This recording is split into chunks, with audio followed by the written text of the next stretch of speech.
Ernest Hemingway was one of the most important writers of the 20th century. He revolutionized the idea of what an American author was, and he was a bigger celebrity in his day and age than we could probably conceive of now. He was the Lady Gaga of his era. Ernest Miller Hemingway was born in Oak Park, Illinois on July 21, 1899. As a young man, Hemingway worked on his school newspaper, and then on graduation, instead of going to college, he went directly to work on newspapers in Kansas City.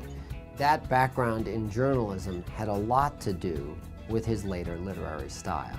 Ernest Hemingway's writing style was significant because he was so brief and seemingly straightforward. Whereas other writers were writing very long sentences, Hemingway came in and stamped on them with his short little sentences, like army boots.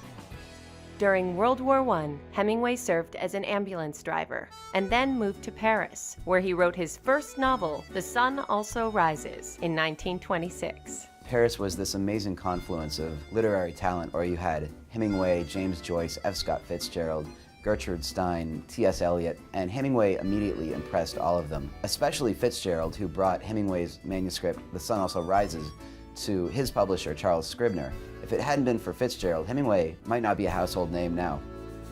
Hemingway's 1929 second novel, A Farewell to Arms, was based on his World War I experiences and was a big success.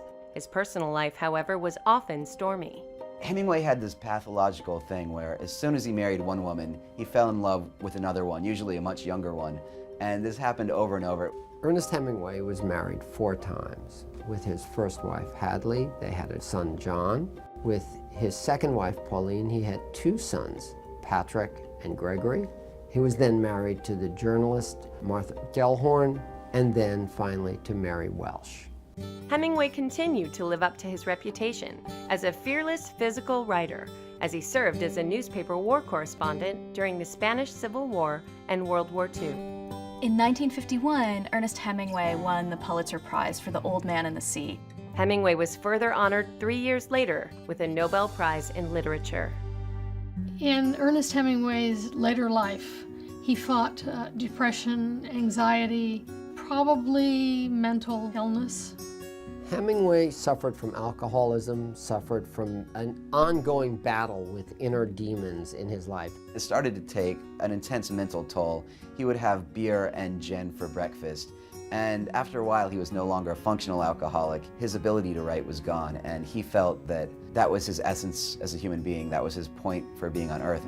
Hemingway committed suicide when finally he found that all the virtues that he most valued, self-control and productivity, had come to an end. It was better to go out than simply to flounder on. Ernest Hemingway died on July 2, 1961. Hemingway's greatest work may have been his life, the life that he lived. He took being a writer from being someone who just sat in a room to someone who not just gobbled up life, but made a show of it.